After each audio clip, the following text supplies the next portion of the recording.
ابن شماسہ مہری رحمہ اللہ سے روایت ہے، ہم عمرو بن عاص رضی اللہ عنہ کے پاس حاضر ہوئے۔ وہ موت کے سفر پر روانہ تھے، روتے جاتے تھے اور اپنا چہرہ دیوار کی طرف کر لیا تھا۔ ان کا بیٹا کہنے لگا، ابا جان، کیا رسول اللہ صلی اللہ علیہ وسلم نے آپ کو فلاں چیز کی بشارت نہ دی تھی؟ کیا فلاں بات کی بشارت نہ دی تھی؟ انہوں نے ہماری طرف رخ کیا اور کہا، جو کچھ ہم آئندہ کے لیے تیار کرتے ہیں یقیناً اس میں سے بہترین یہ گواہی ہے کہ اللہ کے سوا کوئی معبود نہیں اور محمد صلی اللہ علیہ وسلم اللہ کے رسول ہیں۔ میں 3 درجوں یعنی مرحلوں میں رہا۔ پہلا یہ کہ میں نے اپنے آپ کو اس حالت میں پایا کہ رسول اللہ صلی اللہ علیہ وسلم کے ساتھ مجھ سے زیادہ بغض کسی کو نہ تھا، اور نہ اس کی نسبت کوئی اور بات زیادہ پسند تھی کہ میں آپ پر قابو پا کر آپ کو قتل کر دوں۔ اگر میں اس حالت میں مر جاتا تو یقیناً دوزخی ہوتا۔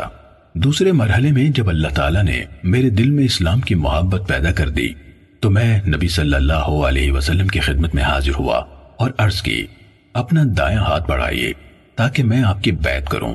آپ صلی اللہ علیہ وسلم نے دائیں ہاتھ بڑھایا، کہا تو میں نے اپنا ہاتھ پیچھے کھینچ لیا۔ آپ صلی اللہ علیہ وسلم نے فرمایا، عمرو تمہیں کیا ہوا ہے؟ میں نے عرض کی، میں ایک شرط رکھنا چاہتا ہوں۔ فرمایا، کیا شرط رکھنا چاہتے ہو؟ میں نے عرض کی، یہ شرط کہ مجھے معافی مل جائے۔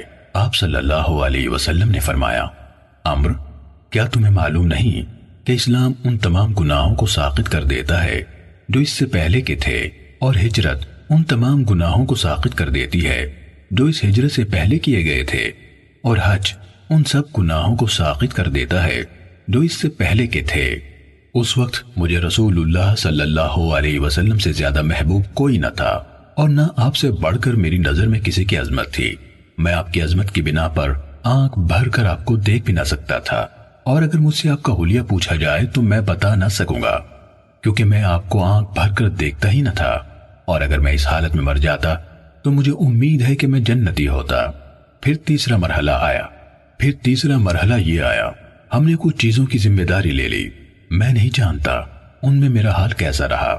جب میں مر جاؤں تو کوئی نوحہ کرنے والی میرے ساتھ نہ جائے، نہ ہی آگ ساتھ ہو، اور جب تم مجھے دفن کر چکو تو مجھ پر آہستہ آہستہ مٹی ڈالنا، پھر میری قبر کے گرد اتنی دیر دعا کرتے ہوئے ٹھہرنا جتنی دیر میں اونٹ ذبح کر کے اس کا گوشت تقسیم کیا جا سکتا ہے، تاکہ میں تمہاری وجہ سے اپنی نئی منزل کے ساتھ مانوس ہو جاؤں اور دیکھ لوں کہ میں اپنے رب کے فرشتادوں کو کیا جواب دیتا ہوں۔